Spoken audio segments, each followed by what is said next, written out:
Benjamin Franklin was one of the most extraordinary men of the 18th century. Philosopher, inventor, and patriot, he rose from obscurity to become one of the greatest figures in American history. In our struggle for freedom, much credit must be given to this illustrious mouse. For it was Amos who was really responsible for the great deeds attributed to Benjamin Franklin. And here's the proof in his own words. The biographies contained in this book were based on diaries, manuscripts, and family records handed down through some 70 generations of mice, and to the best of my knowledge are completely authentic. Amos Mouse, historian, inventor, printer, and bookbinder. Now, see, the earliest record of my family dates back to 1568. Oh, that was the year Christopher Mouse and his little family of 24 moved to London from Devonshire to settle in the cellar of a bakery on Fleet Street.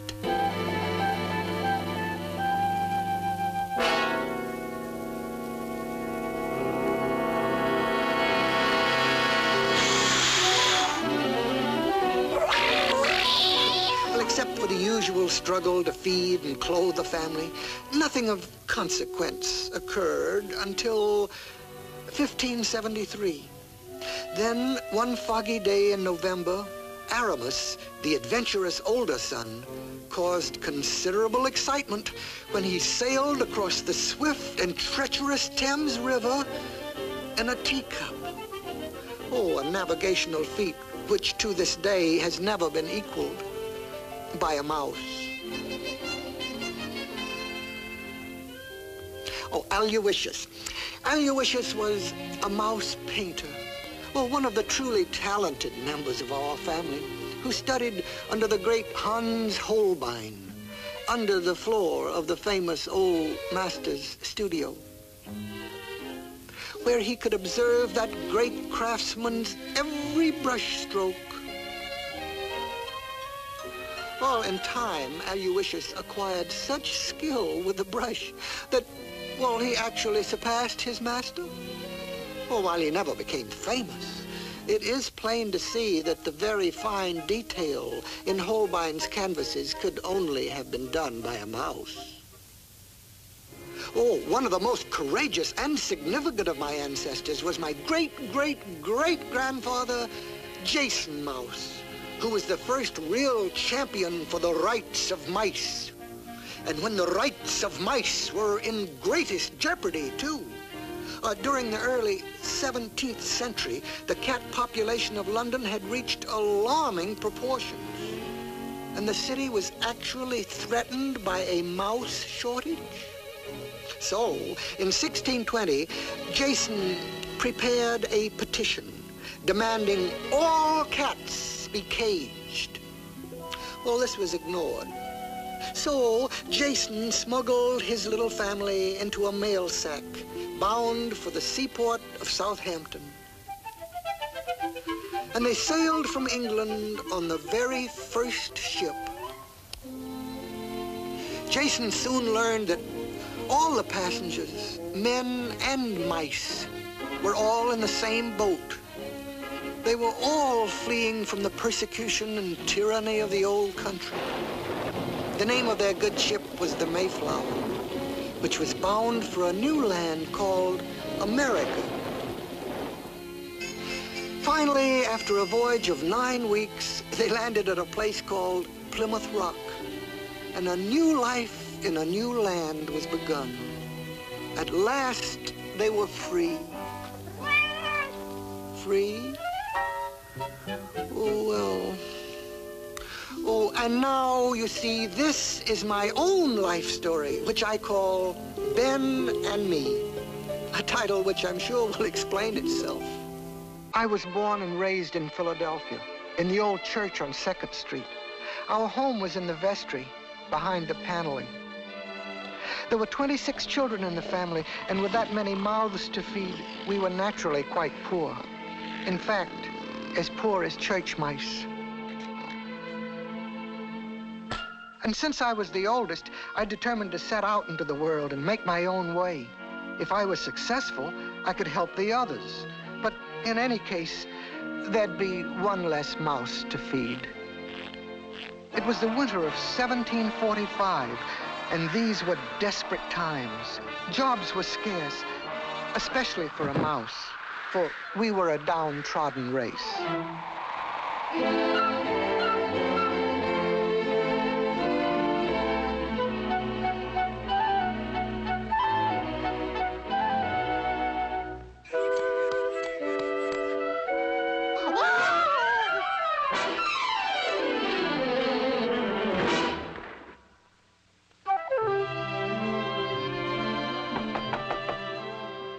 Good morning, madam. Could you use a handy mouse? Mouse?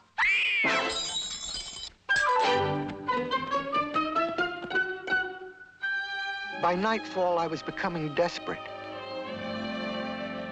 If I didn't find shelter soon, I'd be done for. My last hope was an old run-down shop near the edge of town. A sign over the door read, Benjamin Franklin, printer and bookbinder. Perhaps I could find shelter here, just for the night. Upon entering a strange place, I always took one good sniff as a precaution.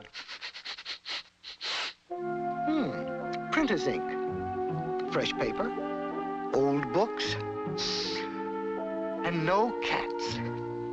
And just about as cold as it was outside. The place was full of strange contraptions, tangles of wire, and a little round-faced man trying to write by candlelight. Good day, Mr. Franklin. Could you use a...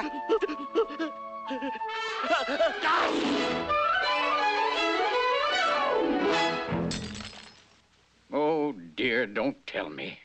My last pair. Oh, what'll I do? Now I'll never get my paper out. I'm tired of his excuses. He'll settle up right now. Suffering up folks, here they come again. He'll settle up. Open up! Open up, Franklin! We know you're in there! Pay the rent or get out. We want our money! You've got just 24 hours, then I'm taking your credit. And your credit! We're taking everything. This is your last chance, Franklin! Remember, 24 hours. You can come out now, Mr. Franklin. They've gone. 24 hours. Oh, what's the use? Oh, but you can't give up. Nothing ventured, nothing gained. Mr. Franklin. My name's Ben, plain Ben. And just what would you do, whatever your name is? My name's Amos, one of the church mice from over on 2nd Street. And the first thing I'd do is figure a way to heat this place. All your heat's going up the chimney. And what would you propose? Put the fire in the middle of the room. Oh, nonsense. You want to burn the place down?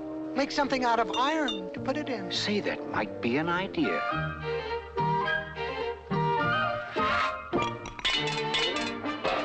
Fixing Ben's glasses was quite a problem. He'd broken his outdoor pair as well as his reading glasses. Well, there was only one thing left. Try to make one pair out of the two.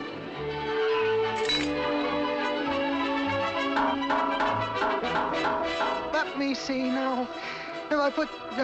perhaps if I...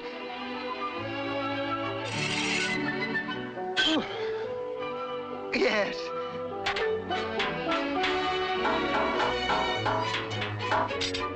There we are.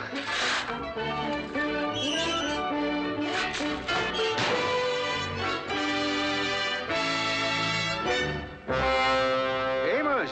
Amos! What will I do with the smoke? Use a pipe. Run it over to the chimney. I must admit the stove wasn't much to look at, but at least... It works, Amos. It works. Naturally. Say, I wonder if we couldn't make these things and sell them. Call it the Franklin stove. Why, maybe someday. Yeah, maybe someday. But right now, Ben, would you mind trying these? We have work to do. Well. Will they do? Will they? Why, Amos, this is a great idea. Two-way glasses. By George, bifocals. Say, Ben, this your paper? That's it, Amos. Poor Richard's Almanac. Sunrise 6:22, sunset 7:43, high tide 4:20. A cat in gloves catches no mice. Poor Richard's almanac. Poor indeed. But Amos, consider all the information. Information. Ben, when the sun's up, it's up. Why read about it? Oh, well, what would you suggest? First, I'd give it a new name. Something snappy, like the Gazette. The Pennsylvania Gazette. Well, sounds all right. And then tell them what's going on. Give them some news. Real news. Wake them up. Yeah, but where will I get news at this hour? I'll get it for you. Hold everything, Ben, till I get back.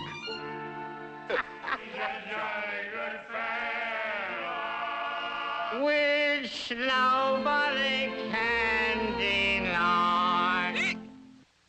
The Night Watch. Disgraceful. But what about the judge? A few pounds took care of him. Good. Now to fill our pockets, eh, Jonathan?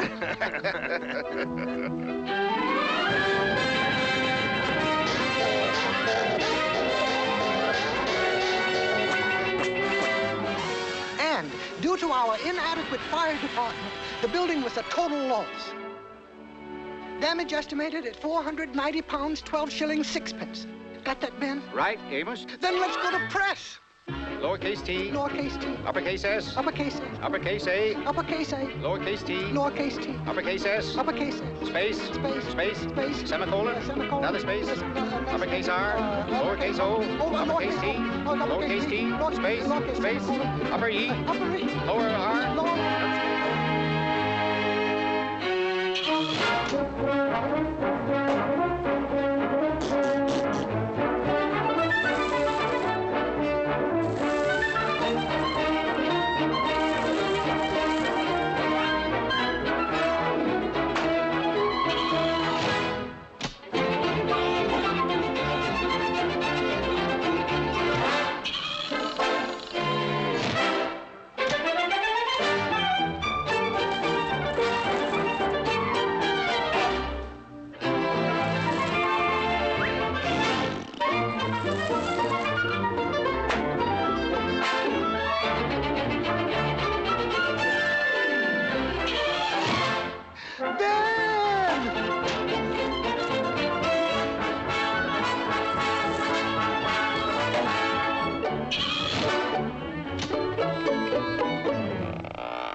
This fella Franklin comes right out with it, don't he? Sure does. Well, look at this. The baker's wife. Triplets. Well, I know. Hey, did you read this? More taxes in 46. See, there was a big fire on Chestnut Street last night. Why, he's got everything in here. Some paper. Seen Franklin's new paper? Yeah, the Gazette. The Pennsylvania Gazette. The Pennsylvania Gazette.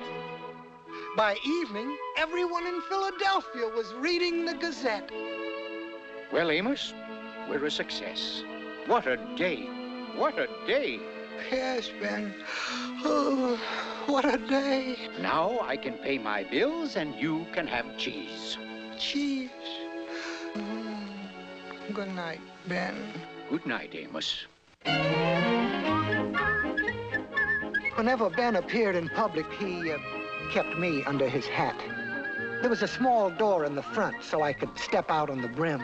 Thus, I was able to observe and offer advice without being seen by others. I say, isn't that young Franklin? Why, yes. Good day, Ben. Good day, Mr. Governor Keith and Dr. Palmer. Governor Keith, Dr. Palmer. I read your new paper, my boy. Congratulations. First rate. Keep up the good work, Ben. Thank you, Your Excellency. I shall do my best. Thank you, Your Excellency. I shall do my best. Bright young chap. Yes, indeed. Very alert. Seems to know what's going on. Just think. The governor spoke to you. You see, Ben, people are beginning to sit up and take notice. Yes. Oh, we're really getting someplace. Nothing can stop us now. Uh-oh. Post, Ben. Post. Oh, how do you do, Mr. Post? Oh, my goodness. What have I done? Amos? Amos? Amos? As the years passed, Ben's reputation grew. Letters poured in from all over the colonies. Requests for money, for information on inventions, advice in business, and even for advice to the lovelorn. I spent all my spare time answering them. And meanwhile, Ben puttered around with his experiments.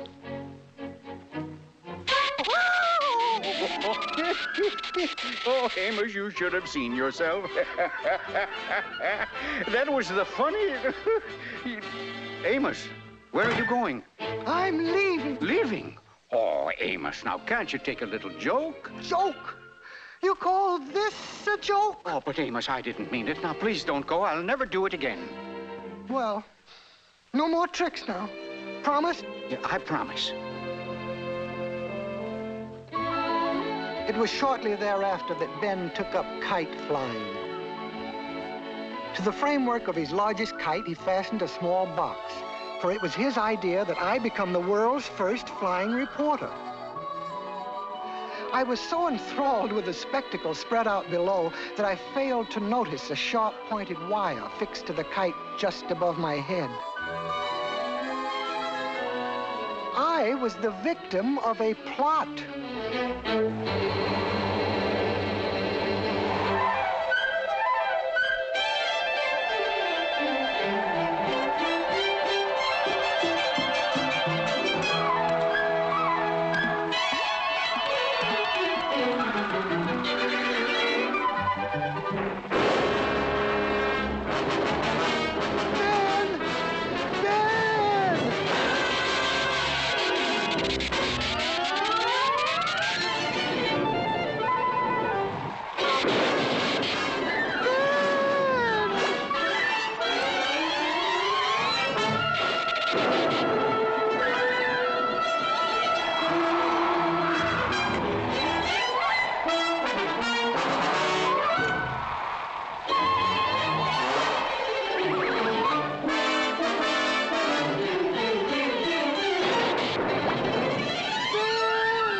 Amos, speak to me.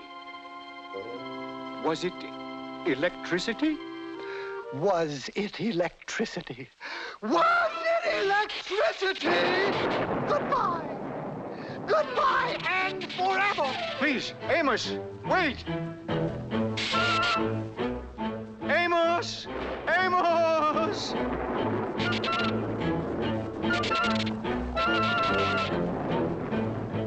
And so I left Ben and returned to my family in the old church, in the vestry, behind the paneling.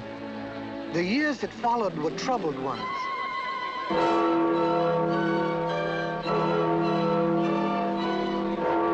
There were rumors of violence and rebellion, loud talk against the stamp taxes and other outrages. How about it, men? Are we going to stand for this? No! No taxation without representation.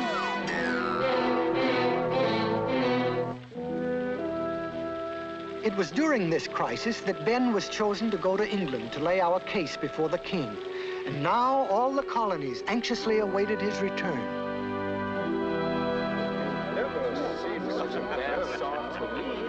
What happened, What did Ben? he say? What about the taxes? Will he lift them? Tell him, Ben. What did the king say? What did he say? Gentlemen, I'm afraid the mission was a failure. The king was unreasonable.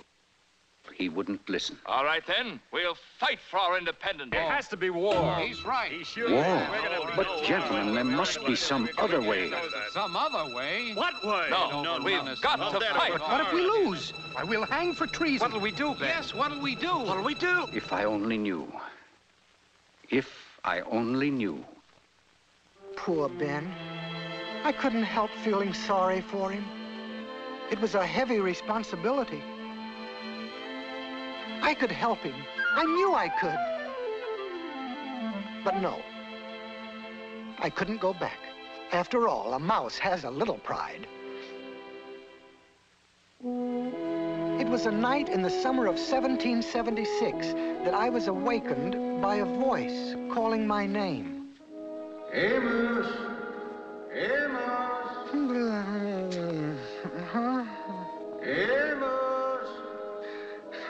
could it be at this hour? Amos! All right, all right.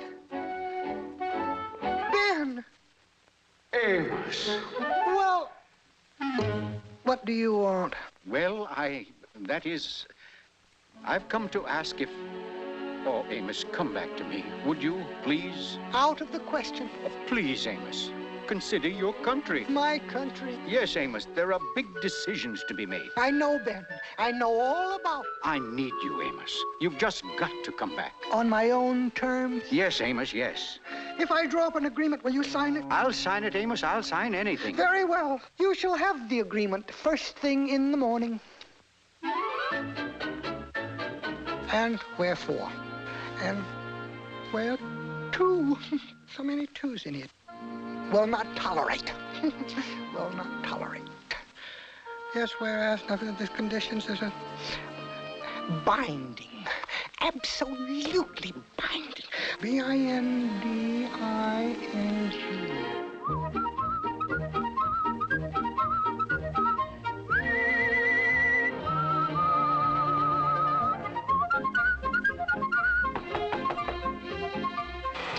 Good day, Ben. Come in, Amos, come in. Here, let me take your hat and coat. Nice weather we're having. Now, could I pour you some tea and we'll get on to my problems? If you don't mind, Ben, will you sign this first? Yes, of course, of course. Mind if I read it? If you wish. Ben! Ben, are you there? It's Tom Jefferson. Ben! Come in, Red. Come in. Ben, you've got to help me. Of course, Red, but... I've been racking my brains, working day and night, but it's no use. I'm stuck. But, Red, I thought it was finished. It is, Ben. But I don't like the beginning. It just doesn't sound right. Listen to this. The time has come when we, the people of these colonies... Yes, yes. No, not big enough. How about this? Now is the time when we, the people... Well, No, not strong enough. The time is at hand when we, the people, must... Oh, you see what I mean, Ben? If I could only find the words. Psst, Ben, how about our contract? No, Amos, not now. Yes, now, or I'm leaving. All right, Amos, all right. When, in the course of human events, it becomes necessary... Ben! That's it! That's it! When, in the course of human events, it becomes necessary for one people to dissolve the political band which have connected them with another, and to assume, among the powers of the earth, the separate and equal station to which the laws of nature... In support of this declaration, with a firm reliance on the protection of divine providence, we mutually pledge to each other our lives, our fortunes, and our sacred honor. On July 4th, 1776, the Declaration of Independence was adopted by Congress. I was very proud to have had a small part in the creation of this great document. And so, we are gathered here today to pay our respects to Benjamin Franklin, for he was truly one of the greatest figures in American history.